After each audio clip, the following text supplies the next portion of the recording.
my very first question for you is, do you think that cold calling still works in 2022? 100%. Like, I'm of the opinion, I think it works more now than it's ever done before. And I think there is a lot of noise in the market. Cold calling is dead. Cold calling doesn't work anymore. And I'm a big believer in that. I think it still does. And why do you think that is? Because I think a lot of people look at it as a kind of ancient form of sales, but what is it particular that makes you think that it is so relevant to the modern seller?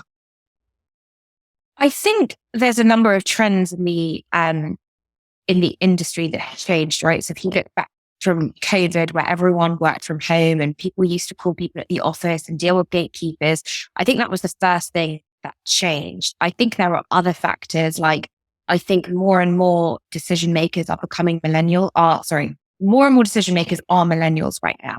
And so what I think that means is I think that we have shorter attention spans. And I think that we sort of have everything at our fingertips. We have email on our phone, we have text, we have all these channels popping up.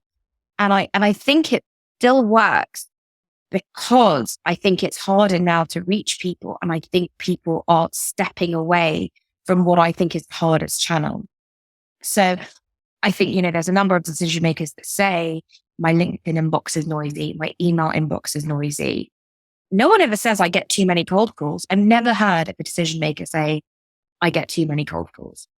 And so I think people are, naturally relying on some of the more automated channels like email and LinkedIn and shying away a little bit from the phone. And I think part of that might be confidence.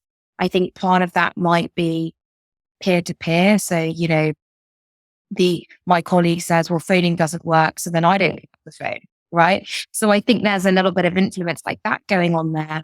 But I think because a lot of people are shying away from it, like I do believe that it's easier to get through to people now. Yeah, I mean, I can definitely echo that. I don't speak to a lot of leaders or decision makers, if you like, who are saying they're getting calls left, right, and center, but they can definitely relate to that full DM inbox on the old LinkedIn.